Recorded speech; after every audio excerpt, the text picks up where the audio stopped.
del Evangelio resalta 4 puntos que son gracias a la obra de Cristo. Número 1, el Evangelio habla de que se vence a la muerte.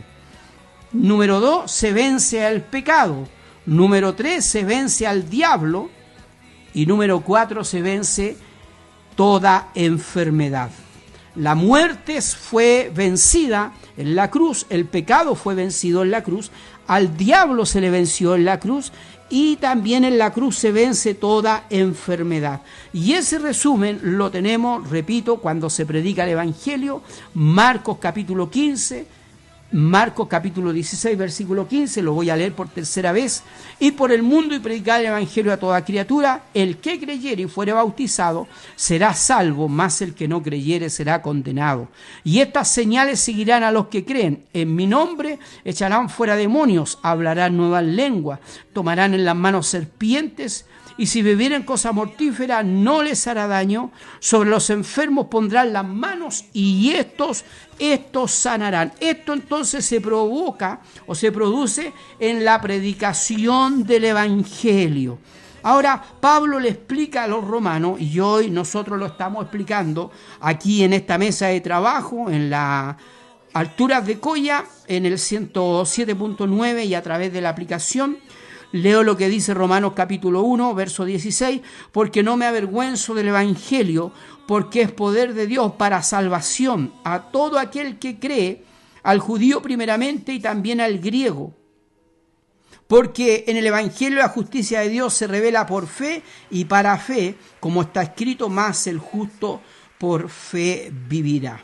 Lo que hemos leído al principio en Marcos capítulo 16, versículo 15, es exactamente lo que estamos leyendo en Romanos capítulo 1, versículos 16 y 17, con diferentes palabras, pero el sentido es exactamente el mismo, porque no me avergüenzo del Evangelio, porque es poder de Dios para salvación, para todo aquel que cree, para todo aquel que cree. Marcos capítulo 15 dice, y el que creyere y fuere bautizado, es decir, nosotros tenemos que creer a la predicación del Evangelio.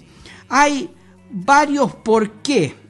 Romanos 1.16 dice el primer por qué, porque no me avergüenzo del Evangelio. El verso 17, otro por qué, porque en el Evangelio la justicia de Dios se revela. Otro por qué lo tenemos en el verso 18, porque la ira de Dios se revela desde el cielo contra toda impiedad y injusticia. Otro por qué lo tenemos en el verso 19, porque lo que de Dios se conoce les es manifiesto, pues Dios se lo manifestará. El verso 20 nos da otro porqué. Leo el verso 20, Romanos 1:20, porque las cosas invisibles de Él, su eterno poder, su deidad, se hacen claramente visibles desde la creación del mundo, siendo entendida por medio de las cosas hechas, de modo que no tienen excusa.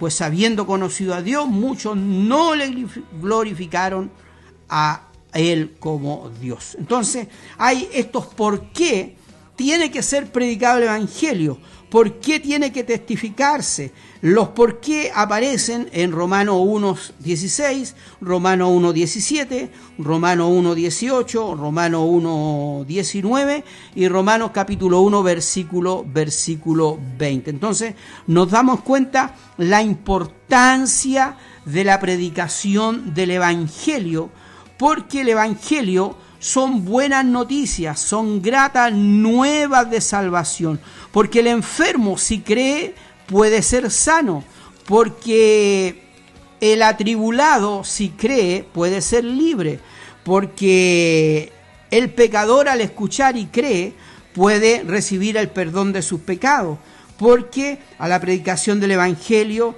retroceden todas las obras del adversario.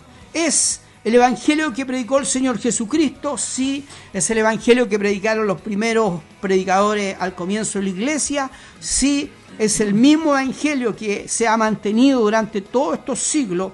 No ha cambiado. Y Pablo advierte a los Gálatas, y hoy la palabra del Señor es para nosotros, Gálatas capítulo 1, versículo 7, No que haya otro evangelio, sino que hay algunos que os perturban y quieren pervertir el evangelio de Dios. Mas si aún nosotros o un ángel del cielo os anunciare otro evangelio diferente del que os hemos anunciado, el tal sea anatema. Es decir, hay un solo evangelio, una sola manera, y eso se revela en la Biblia, en la palabra de nuestro Dios.